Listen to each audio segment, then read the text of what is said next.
6 दिन 6 रात लगातार मूसलाधार वर्षा हुई, लेकिन भगवान ने गिरिराज महाराज को इतना गर्म किया कि जो भी बूंद गिरती है वो भाप बन के पुनः वापस चली जाती है, मेघ हार करके लौट जाते हैं। पूछा है इंद्र ने, कहो मेघ, ब्रज में कोई जीवित तो नहीं बचा? उन्होंने जवाब दिया, महाराज ब्रज में तो कोई भी नहीं मरा।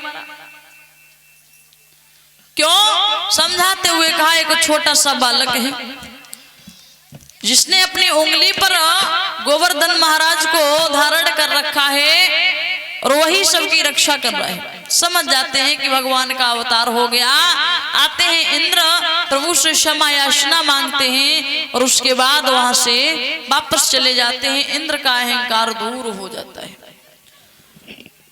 बोलिए बांके बिहारी सरकार की। आराम आराम से अपने अपने स्थान पे बैठते जाओ। अब इधर धीरे धीरे समय व्यतीत हुआ। मथुरा में भोजराज कंस बहुत ही चिंतित हैं। देवऋषि नारद का पुनः फिर आगमन हुआ।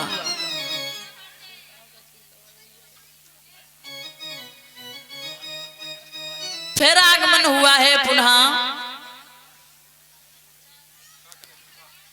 उसी समय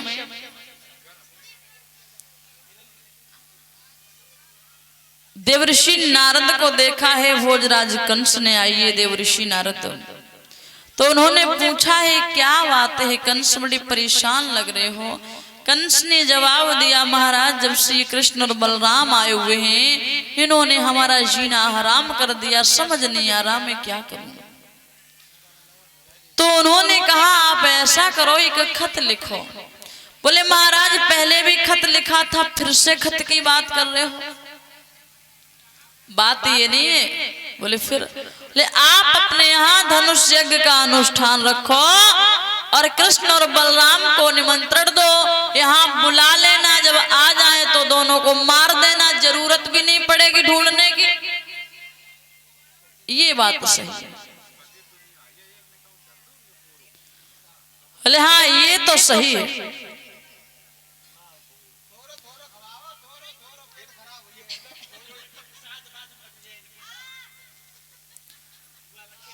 उसी समय ऐसा ही किया गया।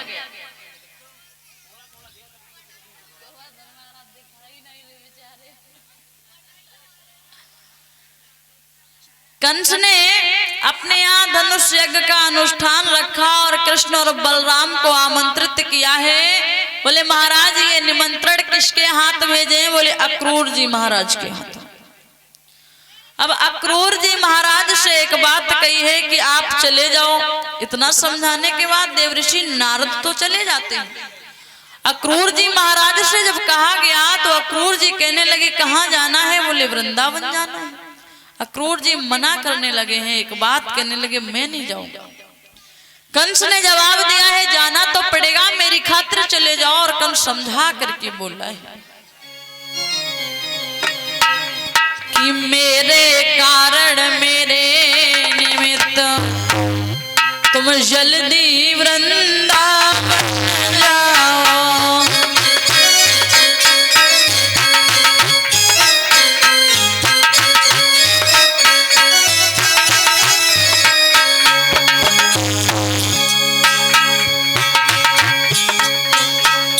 मेरी खातिर मेरे निमित्त तुम जल्दी वृंदावन जाओ।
जिस तरह बनी उस तरह सुनो, कान्हा को यहाँ पे ले आओ।